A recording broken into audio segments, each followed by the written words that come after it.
하나님이 오늘 우리에게 주신 말씀은 사도행전 5장 17절에서 42절까지의 말씀입니다. 사도행전 5장 17절에서 42절까지의 말씀을 봉독해 올리겠습니다. 대제사장과 그와 함께 있는 사람, 즉 사도개인의 당파가 다 마음의 시기가 가득하여 일어나서 사도들을 잡아다가 옥에 가두었더니 주의 사자가 밤에 옥문을 열고 끌어내어 이르되 가서 성전에 서서 이 생명의 말씀을 다 백성에게 말하라 하며 그들이 듣고 새벽에 성전에 들어가서 가르치더니 대제사장과 그와 함께 있는 사람들이 와서 공회와 이스라엘 족속의 원로들을 다 모으고 사람을 옥에 보내어 사도들을 잡아오라 하니 부하들이 가서 옥에서 사도들을 보지 못하고 돌아와 이르되 우리가 보니 옥은 든든하게 잠기고 지키는 사람들이 문에 서 있으되 문을 열고 본즉 그 안에는 한 사람도 없더이다 하니 성전 맡은 자와 제사장들이 이 말을 듣고 의혹하여 이 일이 어찌 될까 하더니 사람이 와서 알리되 보소서 옥에 가두었던 사람들이 성전에 서서 백성을 가르치더이다 하니 성전 맡은 자가 부하들과 같이 가서 그들을 잡아왔으나 강제로 못함은 백성들이 돌로 칠까 두려워함이더라. 그들을 끌어다가 공회 앞에 세우니 대제사장이 물어 이르되 우리가 이 이름으로 사람을 가르치지 말라고 엄금하였으되 너희가 너희 가르침을 예루살렘에 가득하게 하니 이 사람의 피를 우리에게로 돌리고자 하미로다. 베드로와 사도들이 대답하여 이르되 사람보다 하나님께 순종하는 것이 마땅하니라. 너희가 나무에 달아 죽인 예수를 우리 조상의 하나님이 살리시고 이스라엘에게 회개함과 제사함을 주시려고 그를 오른손으로 높이사 임금과 구주로 삼으셨느니라. 우리는 이 일의 증인이요 하나님이 자기에게 순종하는 사람들에게 주신 성령도 그러하니라 하더라.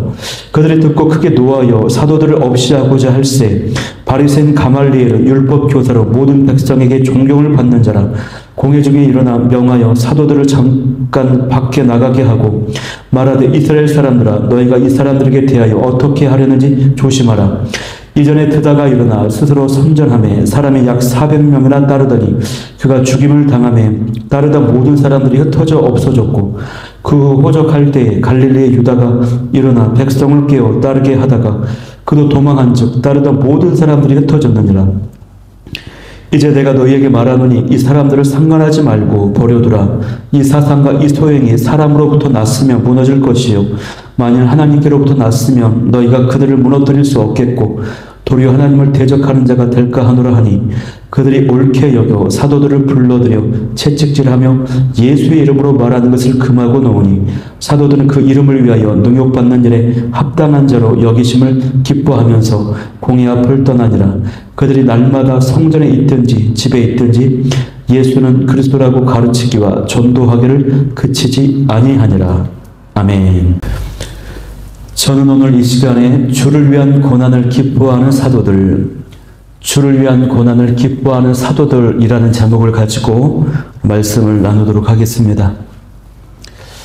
계속해서 사도행전 1장 8절의 비전이 계속되고 있습니다. 성령이 너에게 임하시면 땅끝까지 이르러 증인이 되리라 라고 하는 그 비전이 계속되고 있습니다. 베드로의 설교 때문에 3,000명, 5,000명이 예수님을 믿고 세례를 받았습니다. 초대교회는 아나니아 삽비라가 죽임을 당하는 아픔이 있었지만 오히려 그 사건이 초대교회가 하나님 앞에서 더 거룩하고 성결한 공동체로 나아가도록 만들었습니다. 사도들의 사역에는요, 영적인 능력이 있었고요. 특별히 치유의 은사가 많이 나타났습니다. 또 교회는 예수님을 믿지 않는 유대인들로부터 칭송을 받았습니다. 그렇게 해서 날마다 믿는 사람들이 점점 많아지게 되었습니다. 그런데 이렇게 복음이 확장되는 그 현장에는요, 항상 대적하는 세력들이 있습니다. 위기와 고난이 찾아옵니다. 오늘 17절 말씀을 보면은 이 대제사장과 그와 함께 있는 사람들, 사도개인의 당파가 다 마음에 시기가 가득해서 일어났다라고 했습니다. 여기 대제사장은 안나스를 가리키고요. 이 대제사장과 사도개인들이 일전에 이 베드로와 요한을 한번 잡았다가 신문을 한 적이 있죠. 그들이 다시 베드로와 요한 또 사도들을 붙잡는 것입니다. 사내들인 공회라고 하는 것은 유대인의 최고 권력 기관이라고 할 수 있습니다. 그 기관의 주도 세력이 이 당시에는 이 대제사장과 사두개인들이었다라고 하는 것을 알 수 있어요. 그런데 여기서 우리가 주목할 점은 뭐냐면 이 감옥에 가두었던 그 이유가 진리 때문이 아니라 그들의 마음속에 시기가 일어나서 잡아 가두었다라고 기록되어 있습니다. 사도들을 통해서 수많은 사람들이 회개를 하고 또 예수님을 믿게 되니까 이 종교 지도자들의 자리가 흔들리게 되는 것입니다. 또 백성들의 마음과 지지가 사도들에게 집중되어 있으니까 그들의 위기감을 느끼고 질투하고 또 분노하고 시기하는 마음이 올라왔던 것이죠. 그래서 이 진리를 막고자 하나님의 일을 이제 방해하고자 하는 것입니다. 우리가 이 말씀을 보면은 이 종교 지도자들의 모습은요, 비판받아 마땅합니다. 우리는 성경을 보면서요, 이들의 모습을 보며 정죄합니다. 그런데 사실 이런 지도자들의 모습은요, 우리들 안에도 얼마나 많은지가 몰라요. 많은 경우에 어떤 일을 하다가 어떤 일이 발생되었을 때에 그 소식이, 그 일이 나의 분노를 일으키고 미움과 시기가 일어나게 하는 일들이 많다는 것입니다. 왜 그렇습니까? 옳고 그름을 떠나서 진리가 맞냐 틀리냐 이걸 떠나서 저 일이 나의 자존심을 상하게 하고 나의 열등감을 불러일으키는 또 나에게 손해를 가져다주는 그런 일이 되면은 우리가 분노하고 시기하게 된다는 것입니다. 사람들의 이런 심리는요, 인간관계를 맺고 있는 그 어디에서나 볼 수 있습니다. 동네에서도 우리 아줌마들의 대화 가운데서도 볼 수 있고요. 직장 내에서도 또 기업들 간의 그 관계에서도 볼 수 있고요. 심지어는 교회나 이 목회자들 사회에서도 이런 모습을 많이 볼 수 있어요. 오히려 더 많을 수 있습니다. 예를 들면은 같은 지역에서 역교회가 부흥하고 성장한다라고 하는 소식을 들으면 굉장히 이제 질투가 나는 것입니다. 또 우리 목사님들이요, 은근히 제일 듣기 싫은 이야기가 뭔지 아십니까? 그것은 어떤 목사님 설교 잘하더라 이런 이야기를 정말 듣기 힘들어합니다.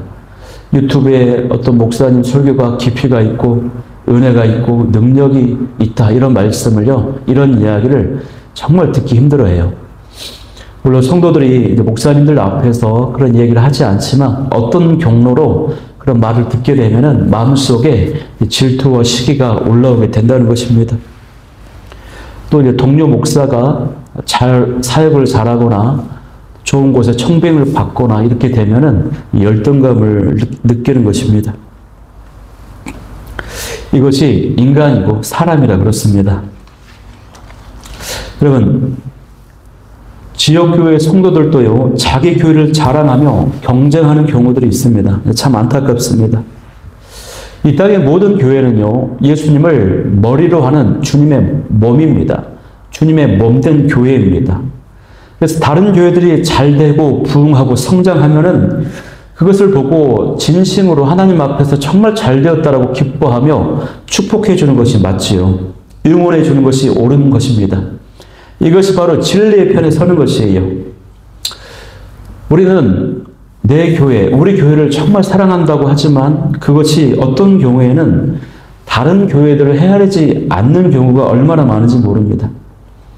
저는 개인적으로 참 감사한 것은요, 제가 이 지역에다가 교회를 이제 세우기로 하고 결정하고 나서 봤더니 인근에 같은 교단, 저희 교단의 교회가 있어요. 그래서 맞은편 같은 교단의 맞은편 우리 봉담 언약교회 목사님께 연락을 드렸더니 제가 여기에서 개척을 시작하고 싶은데 목사님 괜찮겠냐고 물어봤더니 그분이 흔쾌히 허락을 해주셨습니다. 오히려 환영한다고 해주셨어요. 그 말씀이 얼마나 감사하고 힘이 되었는지 모릅니다. 또 이제 한 2블록 가면은 또 서북교회가 있어요. 같은 합동교단입니다. 목사님에게도 연락을 드렸더니 괜찮다라고 와서 교회를 세워도 된다라고 말씀해 주시더라고요. 제대로 찾아가서 인사를 드려야 되는데 그러지 못해서 아직 죄송한 마음뿐입니다. 이런 모습을 보면서 이 지도자들의 모습이 우리 안에 얼마든지 있을 수 있다. 그리고 교회, 목회자들 세계에 이런 부분이 많다는 것을 보게 되는 것입니다. 저는 꿈을 꾸는 것입니다. 이 지역교회 모든 교회들이 개교의 주의에서 벗어나서 마음을 모으고 힘을 모으고 사역을 협력하면서 지역 복음화를 위해서 쓰임 받는다면 얼마나 아름다운 일인가, 하나님 보시기에 얼마나 기뻐하신 일이 되겠는가, 그런 꿈을 꿔보게 되는 것입니다. 사도들의 사역이요, 성공적으로 진행되는 가운데 핍박을 받습니다. 감옥에 갇혔어요. 사도들이 갇힌 그 감옥은요, 그 원어를 보면은 공개적으로 보여지는 공중 감옥입니다. 지하 감옥이라든가 은밀한 개인적인 사설 감옥이 아니라는 것이에요. 그래서 누가 잡혀 있는지 사람들이 관심 갖고 보면 볼 수 있는 그런 감옥이었다는 것이죠. 그러니까 이 사도개인들의 의도는 뭐였냐면 자신들의 권력으로 이 교회의 지도자인 사도들을 감옥에 가둬놓고 교회의 그런 무능력함과 그런 수치와 부끄러움을 만들어가지고 많은 사람들에게 보여주기 위해서 공중 감옥에 가두었던 것입니다. 그렇게 해서 계속되고 있는 그 복음의 확장, 또 교회에 대한 칭송을 차단시키기 위해서 그렇게 했다라고 하는 것입니다. 그런데 19절 말씀에 보면요, 주의 사자가 밤에 옥문을 열고 끌어내며 말합니다. 가서 성전에 서서 하나님의 말씀을, 생명의 말씀을 백성들에게 말하라라고 주의 사자가 지시하는 것이에요. 여기 주의 사자가 등장해서 사도들이 감옥에서 벗어나게 됐습니다. 주의 사자는 누굽니까? 쉽게 말하면 천사를 말하는 것이죠. 이 천사는요, 이스라엘이 위험한 일을 당할 때 등장했고 또 하나님의 말씀을 전달할 때에 자주 등장하곤 했습니다. 그래서 이 천사의 등장과 존재, 그 역할이요, 오늘날에도 우리가 살아가는 우리의 삶의 영역과 아무런 상관이 없는 것이 아닙니다. 상관이 있어요. 천사에 대한 성경의 가르침은요, 눈에 보이지 않는 세계가 엄연히 존재한다라고 하는 것을 보여주는 것입니다. 그리고 그 천사들이요, 우리의 모습을 지켜보고 있어요. 우리가 혼자 남몰래 죄를 짓고 있을 때 천사들은 다 지켜보고 있습니다. 우리가 또 외롭게 홀로 사역을 감당하고 있을 때 천사들이 다 지켜보고 있어요. 그러면서 응원하고 있습니다. 그래서 이런 사실들은요, 우리의 신앙생활을 풍성하게 만들어줍니다. 유익하게 만들어줘요. 그렇다고 해서 우리가 이 천사들을요, 예배해서는 절대 안 됩니다. 천사에게 기도해서도 절대 안 됩니다. 이 천사를 의지해서는 절대 안 돼요. 왜 그렇습니까? 이 천사들은요, 하나님의 명령을 받고 명령에 따라서 우리 사람들을 섬기는 자들이기 때문에 그렇습니다. 즉 하나님께서 특별한 때에 필요하면 천사를 보내셔서 우리가 천사의 도움을 받도록 하시는 것이에요.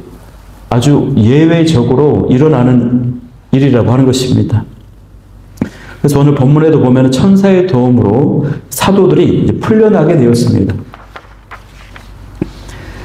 그래서 오히려 이 사도들이요, 성전에서 하나님의 말씀을 가르치게 되었는데 사도들을 감금해서 교회를 무너뜨리려고 했던 이 사도개인들의 계획이 오히려 교회를 보호하시는 하나님의 위대한 능력을 사람들에게 나타내주는 사건이 되어버렸습니다.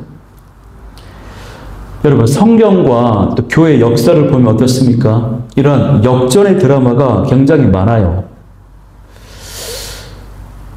대적들은 예수님을 못 박았지만 예수님이 부활하셔서 인류 구원의 역사를 이루셨습니다. 스데반 집사님이 순교라고 하는 큰 핍박을 받게 되었지만 그 일이 오히려 예루살렘의 사도들과 성도들을요, 뿔뿔이 흩어지게 만들어서 복음이 세계 전역에 확산되게 하는 계기가 되었던 것입니다. 구약의 성경의 기록을 봐도 이런 경우가 굉장히 많습니다. 역전시키는 그런 역사. 요셉이 형들의 미움을 사서 노예로 팔려갔지만 그 사건이 결국 애굽의 총리가 되게 만들었습니다. 다니엘은요, 고관들의 미움을 받아서 사자굴에 들어갔지만 이후에 그 사자굴에서 벗어나서 하나님의 영광을 나타내는 놀라운 일에 쓰임받게 됩니다. 교회 역사를 봐도 그래요. 로마에 박해가 있었지만 결국 교회는, 기독교는 국교로 인정되게 됩니다. 카톨릭이 부패했지만 그 일로 인해서 종교 개혁이 일어나게 되는 것입니다. 중국의 공산당 정부는 기독교를 핍박하고 박해했지만 오히려 그에 인해서 지하교회에 놀라운 대부흥이 일어났습니다. 이처럼요, 모든 역사가 그랬어요. 교회의 역사와 성도의 삶은요, 끊임없는 핍박을 당하지만 그럴수록 복음은 더욱 성장하고 확장하는 역사가 나타났다고 하는 것입니다. 왜 그렇습니까? 왜 그럴까요? 하나님이 함께 하시기 때문에 그렇습니다. 또 왜 그렇을까요? 성경의 약속대로 이루어져야 하기 때문에 그렇습니다.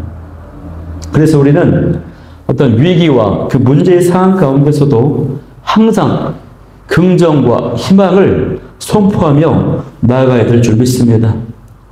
사도들은요, 밤에 옥문이 열리자 바로 몸을 피하지 않고 주의 사자가 말한 대로 성전에 가서 생명의 말씀을 전합니다.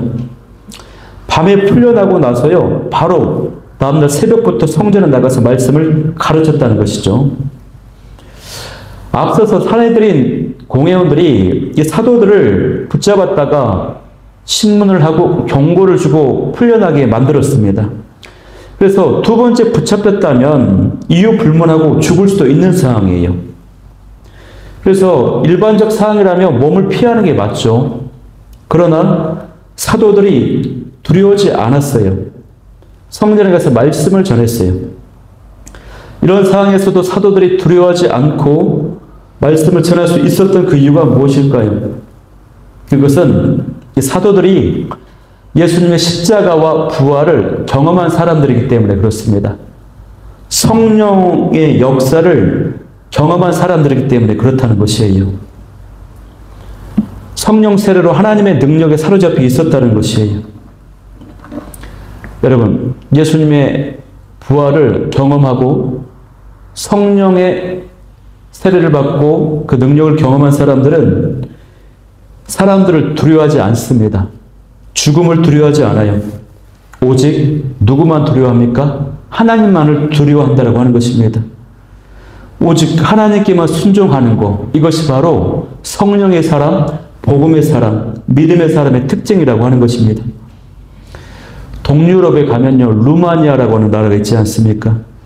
지금은 민주적인 나라가 되었지만 한때는 공산주의 독재 정권이었거든요. 당시 루마니아 교회는요, 이 공산주의 정권으로부터 많은 핍박을 받았습니다.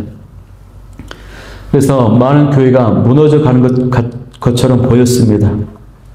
그런데 어떤 목사님이 그러한 핍박에도 굴복하지 않는 것이에요. 그러면서 교회를 이끌어가는 어떤 목사님이 계셨어요. 그리고 그분은 가끔씩 독재적인 정권을 향해서 공개적으로 신앙의 자유를 달라고 외치기도 했습니다. 그러다 어느 날 그 목사님에게 비밀 경찰로부터 전화가 왔어요. 비밀 경찰이 전화로 협박을 하는 것입니다. 계속해서 정부의 말을 듣지 않으면 지도새도 모르게 죽여버리겠다라고 협박했습니다. 그러자 그 목사님이 이렇게 말했어요. 당신들이 우리에게 할 수 있는 최고의 무기는 우리를 죽이겠다라고 협박하는 것이 고작이지만 우리 기독교인들의 가장 큰 무기가 뭔지 아냐고. 그것은 그냥 죽어버리는 것이라고. 우리의 큰 무기가 그냥 죽어버리는 것이래요. 죽어도 천국이니까. 죽어도 부활하니까. 죽음이 두렵지 않다는 것이. 사단 마귀는요, 기껏해야 그 무기, 그 두려움의 그 마지막이 뭡니까? 그러다 나 죽어. 그러다 너 죽어. 사망해. 이걸로 우리를 두렵게 한다는 것이죠. 그러나 그렇게 때려 죽인다, 또 병들어서 죽인다, 뭐 굶겨 죽인다 이렇게 협박하지만 이미 십자가 부활을 경험한 성령 충만한 성도에게는 그러한 것들을 아무런 힘도 발휘하지 못한다고 하는 것입니다. 그런데 여러분, 복음을 모르는 사람, 또 성령님을 체험하지 못한 사람은 사람들을 두려워해요. 아무리 오랫동안 신앙생활을 하고 수많은 성경 지식과 율법들을 알고 있을지라도 십자가 부활을 맛보지 못한 사람이 있어요. 성령을 체험하지 못한 사람이 있어요. 이 사람은 세상을 두려워하고 사람을 두려워합니다. 오늘 본문의 이 제사장과 사두개인들이 바로 그런 종류의 사람입니다. 이들은 성전에서 제사를 드리는 사람이에요. 성전 일을 맡아서 그 누구보다도 하나님의 일과 깊이 개입해서 감당하는 사람입니다. 또 공회 안에는요, 바리새인과 서기관들 있지 않습니까? 이들은 하나님의 말씀을 열심히 공부하고 율법을 연구하고 가르치는, 지키는 자들이 바리새인과 서기관들인데, 그렇게 율법에 대해 많이 알고 하나님에 대해서 많이 공부했지만 사람을 두려워합니다. 그 증거가 뭐냐면 26절 말씀을 보면은 사도들을 강제로 붙잡으면은 그 주변의 백성들이 돌로 칠까 두려워했다라고 나와 있어요. 또 28절 말씀을 보면은 예수님 이름으로 사람을 가르치지 말라고 했던 그 이유가, 그 속내가 드러나는데, 그것은 예수님을 죽인 그 책임을 우리에게 돌리고 있기 때문이라는, 그들에게. 무슨 말이에요? 그것 때문에 자신들이 백성들로부터 미움을 사고 그들의 지혜를 잃게 될까봐 이것이 매우 두렵다는 것입니다. 이처럼 이 사람들이요, 두려워해요. 성령 체험도 없고 예수님의 십자가 부활도 모르기 때문에 그렇게 율법에 대해서 박식하고, 그 무엇보다 하나님의 일, 성전 제사와 관련된 일을 깊이 개입해서 감당하지만 두려워할 수밖에 없다는 것이에요. 그래서요, 이 두려움은요, 지식으로 벗어날 수 있는 것이 아닙니다. 종교 생활로 벗어날 수 있는 것이 아니에요. 어떤 지위와 소유와 어떤 권력을 가지고 있다고 해서 그 두려움에서 벗어날 수 있는 것이 아니라는 것이에요. 여러분, 성령님을 체험해야 됩니다. 예수님의 십자가 부활을 통과해야 됩니다. 그래야 우리 안에서 두려움이 사라지게 된다라고 하는 사실이에요, 여러분. 저도 제 모습을 보면요, 모태신앙이었거든요. 그런데 굉장히 고민과 걱정이 많았어요. 미래에 대한 막연한 불안과 두려움이 항상 나를 사로잡고 있었거든요. 그래서 어떤 분이 저를 보고 이렇게 등에 손을 대고 기도하시더니 그분이 저에게 이렇게 말하는 거예요. 그때가 고등학교 3학년 때였을까요? 대학교 1학년 때였을까요? 주전자의 뚜껑이 제 머리 위에 얹혀져 있는 것과 같다고 그렇게 말씀하시더라고요. 주전자 뚜껑이 내 머리 위에 얹혀져 있어서 펄펄 끓고 있다고. 항상 걱정과 잡념, 염려로 머릿속에 쉬지를 못하고 있다고 이렇게 이제 말씀을 하시더라고요. 물론 이것은 성경적인 이야기는 아닙니다. 제가 이제 겪었던 것을 나누는 것입니다. 근데 제가 그때 당시에 제 상황과 제 상태와 너무 똑같은 말씀을 해주셔가지고 제가 아직도 머릿속에 있습니다, 여러분. 그런데 이후에 제가 성령 체험을 하고 나서요, 또 예수님의 십자가와 부활을 경험하고 나서 이 두려움이 확 사라지게 되었어요. 그리고 여전히 지금도 두려움 조금은 있지만, 제가 하늘의 밀이 땅에 떨어져 죽지 아니하면 그들의 죽음에 많은 열매를 맺느니라, 그 말씀 붙잡고 이 사역자의 길을 이제 결단하게 되었습니다. 성령 체험하고 나서요, 그 말씀이 제 심령에 새겨지고 나서 제가 사역자의 길을 선택할 수가 있었다고 하는 것이에요. 바라옵기는 주의 은혜가 저 여러분 가운데 있기를 소망합니다. 계속해서 21절 말씀을 보면은 이 대제사장과 공회원들과 원로들이 모였습니다. 이때는 그야말로 첫 번째 신문하기 위해서 모였던 것보다 더 많은 수가 모여가지고 총 집합을 하는 것입니다. 이건 무슨 뜻입니까? 사도들에게 큰 처벌을 내리려고 하는 것이에요. 거의 사형까지도 언도하려고 하는 그런 상황이 있는 것입니다.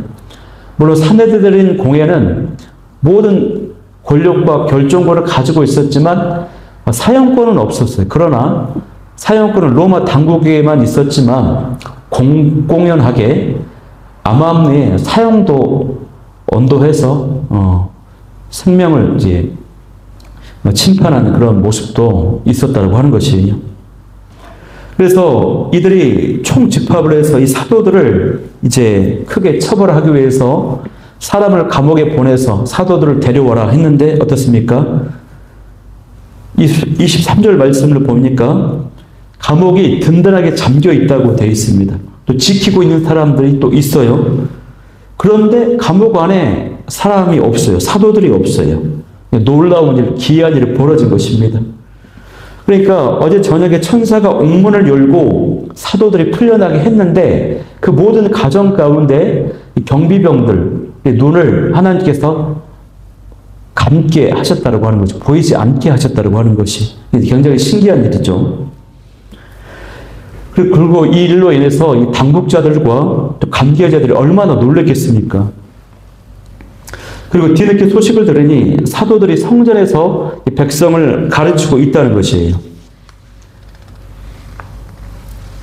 그런데 26절의 사항을 보면요. 그들이 사도들을 강제로 붙잡지 못했다고 되어 있어요. 왜 그렇습니까? 백성들이 돌로 칠까 두려워했다라고 되어 있죠. 우리는 여기서요, 이 상황이 어떤 상황인지 정확히 살펴볼 필요가 있습니다. 그러니까 지금 돌로 칠 수 있다. 그래서 두려워했다고 했는데 당국자들이 지금 이 백성들은요, 사도들의 편이라는 것을 알 수 있죠. 그러니까 사도들의 가르침에 은혜를 받은 사람들이었어요. 또 사도들이 죄가 없다라고 하는 거, 무고하다라는 것을 알고 있는 사람들이었어요. 또 사도들이 다시 강제로 끌려가는 것을 용납할 수 없어서 심지어 이 사도들을 지키기 위해서 백성들의 손에 돌덩이를 쥐고 있는 상황이었다라고 하는 것입니다. 그래서요, 이 사도들이 마음만 먹으면 붙잡혀 가지 않을 수 있었습니다. 그러나 다시 붙잡혀서 공회 앞에 서게 됩니다. 즉 사도들이 백성들을 진정시키고 순순히 당국자들이 잡으러 오는 것, 체포하는 것을 순순히 응하고 따라가는 것입니다, 여러분. 그러니까 이 모습은요, 어떤 모습을 떠올리시나요? 예수님께서 겟세마네 동산에서 예수님을 잡으려고 군인들이 왔을 때 저항하지 않고 순순히 잡혀가신 그 예수님의 모습을 그대로 보여주고 있는 것이에요. 이것은 성도가 하나님의 백성이 권력자들을 물리적인 힘으로 이기려 하는 것이 아니라 그것이 이기려 하면 그것이 잘못된 것이다. 옳지 못하다라고 하는 것을 보여주는 것입니다. 왜 그렇습니까? 하나님 나라의 승리, 하나님 나라의 원리는 그 방식은요, 힘에 있는 것이 아니기 때문에 그렇습니다. 하나님 나라의 승리는 말씀에 있어요. 또 하나님 나라가 돌아가는 그 원리는 십자가의 방법으로 되기 때문에 그렇다라고 하는 것입니다. 용서하는 것입니다. 희생하는 것입니다. 헌신하는 것입니다. 섬기는 것입니다. 세상의 방식은 힘으로 누르고 권력으로 가시하고 약자를 착취하고 이런 거지만 하나님 나라는 세상의 방식과 전혀 다른 방식입니다. 십자가의 방식이에요. 그리고 그 말씀을 따라가는 것입니다. 그러면 그렇게 순순히 잡혀간 사도들이 공회 앞에서 전한 복음의 내용이 무엇입니까? 30절에서 31절에 나와 있는데요. 그렇습니다. 사도들이 전한 복음은요, 아주 직접적이면서도 간단 명료했습니다. 바로 너희들이 예수님을 나무에 달아 죽였다. 그래서 너희는 죄인이다. 그렇지만 너희가 그 죄를 회개하면 제사함을 얻을 수 있다. 예수님을 믿으면 구원받을 수 있다라고 하는 것입니다. 이렇게요, 복음이 아주 단순합니다. 복음은 복잡하지 않습니다. 단순하고 명쾌하기 때문에 이 복음이 가져다 주는 그 은혜와 축복은요, 가난하고 못 배우고 무식한 사람들에게도 어린 아이들에게까지도 그 은혜와 축복이 미칠 수 있다라고 하는 것이에요. 그것도요, 어부 출신의 제자들처럼 못 배운 사람들의 입술을 통해서 전해질 수 있습니다. 복음은 쉽고 단순하기 때문에요, 우리는 얼마든지 어떠한 상황에서도 그 누구에게라도 전할 수가 있어요. 그래서 문제는요, 우리의 마음의 문제입니다. 복음을 전할 때 어떤 기술이나 지식이나 능력이 있어야 되는 것이 아니에요. 그렇기 때문에 마음의 문제이고 의지의 문제라고 할 수 있습니다. 열매와 결과는요, 그 다음이에요, 여러분. 그리고 이어서 사도들은요, 32절 말씀에 보듯이 하나님이 하신 이 놀라운 역사의 증인이 바로 우리들이다라고 증언하고 있습니다. 32절을 제가 읽어드리겠습니다. 우리는 이 일의 증인이요 하나님이 자기에게 순종하는 사람들에게 주신 성령도 그러하니라 하더라. 그러니까 사도들이 복음을 간단 명료하게 모든 사람들 앞에 증거하고 나서요, 뭐라고 합니까? 그 사건, 그 복음의 증인이 바로 우리다라고 얘기하고 있다는 것이에요. 그러니까 사도들은 성령의 충만한 가운데 복음을 전하고 자신들이 이 복음의 생생한 증인이다라고 얘기하고 있거든요. 내가 바로 산 증인이다라고 했을 때 아마 이 사도들의 가슴이 벅차 올랐을 것이라는 생각이 듭니다. 복음 때문에 가슴이 벅차고 행복한 사람은요, 복음을 전한 다음에 내가 바로 복음 때문에 구원받았습니다. 치유받았습니다. 행복한 사람입니다. 이렇게 말한다는 것입니다. 예수님 믿고 행복하세요 라고 복음을 전한 다음에 바로 내가 예수님 믿고 질병이 치유되었어요. 내 마음이 회복되었어요. 내가 바로 구원받았어요. 이렇게 이야기를 한다는 것이죠. 그래서 이것은 짜여진 멘트가 아니라 정말 기쁘고 행복해서 바로 그냥 즉흥적으로 반사적으로 나오는 것입니다. 그래서 이것은요, 복음을 전하는 전도자만이 가질 수 있는 특권입니다. 자랑입니다. 혹시라도 저와 여러분 가운데 많은 봉사와 사역 가운데 지쳐 있습니까? 피곤한 가운데 있습니까? 그런 분이 계시다면 이 전도자만이 가질 수 있는 이 감격과 특권, 기쁨을 하루속히 회복할 수 있기를 소망합니다. 그러려면요, 마트 앞에서 길거리에서요, 전도를 한번 해보십시오. 전단지를 나눠주면서 100명에게 예수님 믿고 행복하세요. 예수님 믿음이 너무 좋아요. 이렇게 전도하면요, 영이 살아납니다. 왜냐? 내 영이 사는 거예요. 내 성령이 사는 것이고 하나님이 기뻐하셔서 더 기름 부으심을 주는 거예요. 생명의 복음을 증거할 때 내 생명이 더 건강하게 충만하게 되는 역사가 있을 줄 믿습니다. 그런데 이 말을 듣고요, 이 당국자들 어떻게 합니까? 크게 누워 있습니다. 분노하면서 사도들을 죽여버리려고 합니다. 그런데 여러분 어때요? 사명자가 사명을 다할 때까지 죽습니까? 그렇지 않죠. 죽지 않아요. 사도들이 죽을 뻔했지만 바리새인 가말리엘의 설득으로 죽지 않습니다. 가말리엘은 바리새인인데 이 가말리엘은 모든 백성으로부터 존경을 받는 율법 교사였습니다. 사도 바울도 가말리엘의 제자였죠. 그는 당시에 성경에 관한 가장 탁월한 실력자였어요. 또 많은 사람들 존경을 받았고, 이 가말리엘은요, 성격이 굉장히 온유한 사람이었어요. 인격이 굉장히 훌륭했다고 그래요. 기록에 보면. 그런데 정말 안타까운 것은 그렇게 훌륭한 인격과 또 율법에 대한 굉장한 박식한 지식과 또 존경받는 인물이었지만 여전히 안타까운 것은 예수님을 몰라요. 또 성령님을 모르는 사람이라는 것입니다. 근데 이 가말리엘이 역사 이야기를 하면서 설득을 합니다.